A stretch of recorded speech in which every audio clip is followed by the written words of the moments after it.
Good evening, YouTube and the rest of the world.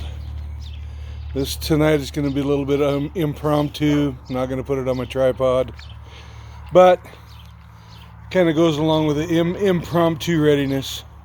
And first of all, let me start by saying these are my opinions only. Do not try this stuff at home unless you under your own advisement.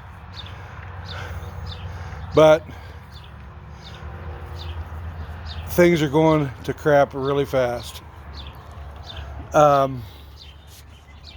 So we have to be ready.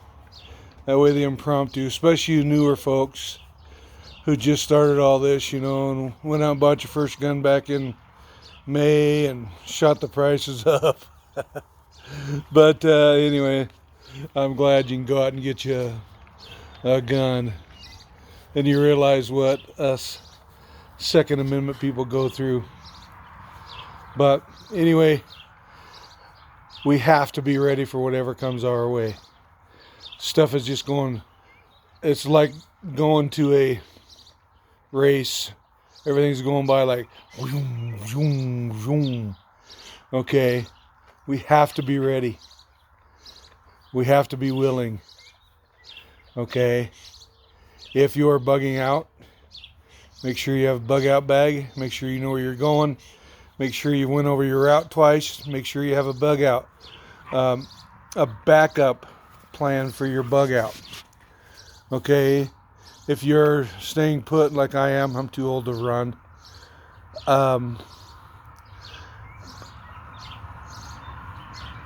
Be ready.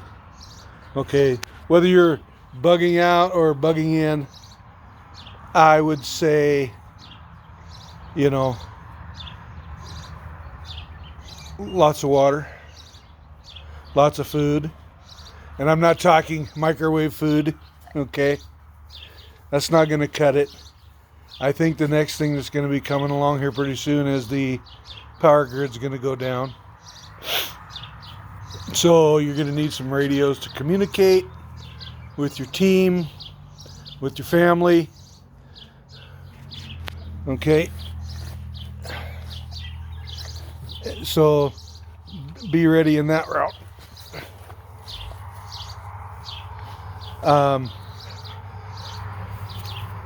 Don't be afraid to put your tinfoil hat on and look around.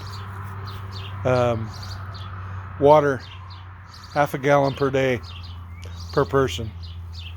So if you have 2 people, that's a gallon a day. This is minimum requirements. Okay? So 10 days, 2 people, 10 gallons. Okay? Food. Like I said, no microwave stuff.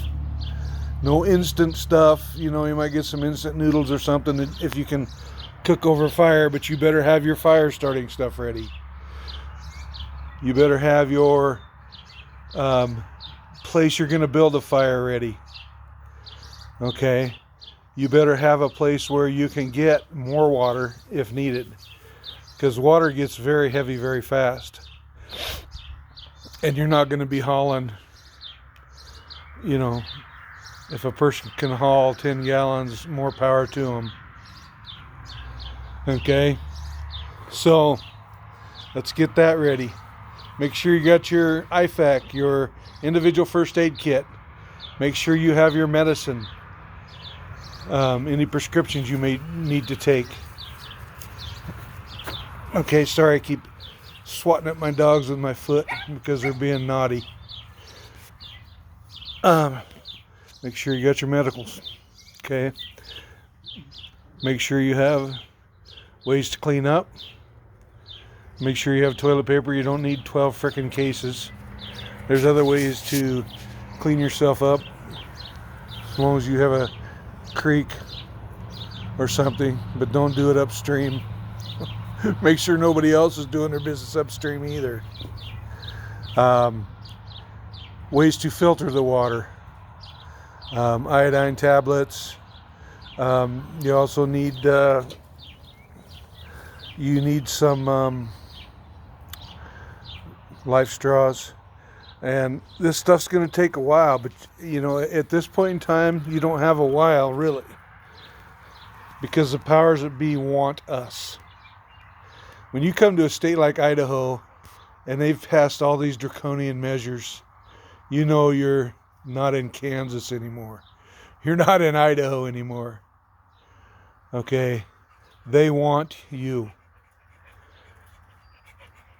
Okay? They want to enslave you with their communist / New World Order / whatever. They want to enslave you, folks. It's been going on through time. Absolute power has always been there. We've staved it off, but we're going to have to stave some more. So make sure you have some knives, hunting gear, stuff to prepare your animals that you may, because I'm telling you folks, there's not going to be a lot of game out there. People think they're just going to go live off the land. I don't think it's going to happen that way. Okay? It will be tough going finding animals to eat. Believe me, it's tough right now in Idaho. Okay? They reintroduced the wolves back in the 90s. Okay? And the game is getting thinned out, which, it happened during the Clinton era, so I'm sure that's part of the reason. They knew that they could clean out our elk and deer populations. So, be ready to hunt small game, whatever. Take a .22 rifle with you, slingshot, bow and arrow, whatever you have. My biggest advice would be to try and get the hell out of the cities. Hopefully you have a friend that lives out in the country. I have people coming out here from the cities that will not only help me defend this place, but I will take care of them. Okay, because I know that they will take care of me. Make sure you can trust these people, not just some Tom, Dick, and Harry off the street. Spend some time with them, get to know them. But it's coming down, folks. I never wanted to see it this way. I predicted back in the 80s that by 2015 we'd be in civil war. I'm a few years off, but I think that 2014, 2015 was kind of like the start of the cold Civil War. And the only way we're going to stop this is to split the sheets. I've talked about this before. Separating this country out. Big cities, they can be city-states, but they don't tell us folk out in the country what to do. Okay? But regardless, we're going to have to be ready. Seeds. Get some heirloom seeds so you can replant your gardens when you need to. Use some of the seeds every year to, start your next crop. Don't just eat it all. Because once you eat it all, it's gone. And you're not going to be able to grow anything else unless you can forage off the land. And I don't know about you, but up here there's not a lot of edible plants. There are some. And there are some you can make edible. Just cook the shit out of them. But, they have to be, you have to be willing to have something there for your grandkids, grandkids, so that they can carry on the traditions. And we're going to talk about going back to the old days, folks. It's not going to be no more internet, no more telephones, no more nothing for a while. Once all this stuff hits, it's going to be shut down by the powers that be. That's why I say you need to get some CB radios if you can, ham radios. You can use them for, you know, two-way radios, different things like that. But it takes a lot, and you're going to have to, and if you're behind the curve, you got a lot to do to get there before you can flatten out that curve. So, you know, just be ready. Get your act together. Recon your route. Recon your route twice. Recon a backup route.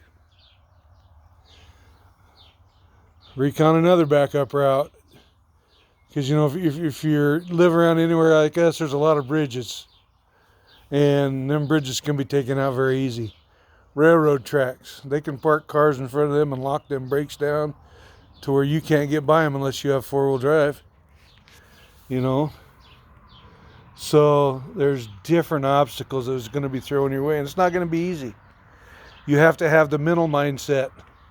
Not only to survive, you may have to take somebody's life.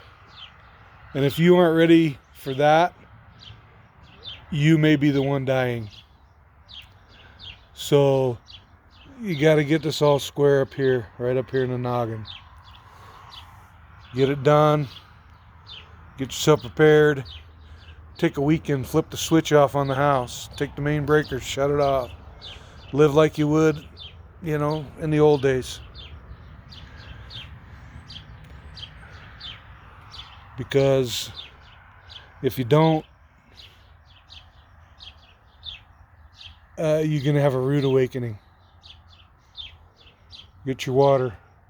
Luckily, I have a well right out there. It's my backup well. I can put a cistern pump down in it. You know, I save all the lint from the dryer to start fires with. You're going to be amazed how good that lint will start a fire. You know, and other things, you know, cardboard and stuff like that. But lint, I just put it in a plastic bag every time the dryer's done. And hey, poof, I can start a fire real quick if I have to. Scraps of wood, whatever you're going to need for a fire. If you're going to a bug out location or if you're bugging in, have you a pile of wood and a place to cook off of, because you're going to need it. It's not going to be easy by any means, but if you have the will to survive, you can do it. And not trying to scare people, but I'm just trying to give you the facts. Okay, I came from an era when there was hardly anything. Okay, not everybody even had electricity or telephone or you know, electricity, stoves, washing machines. Some people didn't even have that stuff in the early 60s when I was growing up. Okay, I'm telling you, people.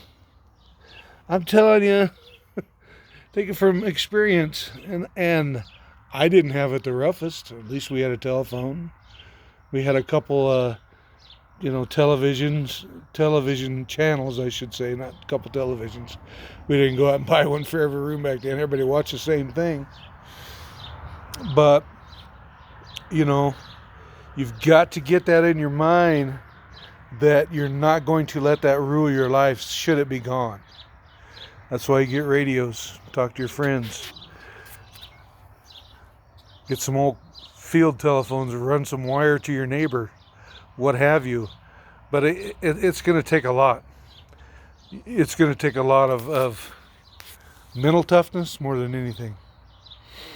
And some physical toughness. I'm not in the best of shape, but I've been preparing for years. So, if you have any questions, drop them in the comment box. If you could, like, subscribe, and share this. I'm not out to make any money, but I think this is important for people to know. So anyway, until next time, this is Sergeant Prepper.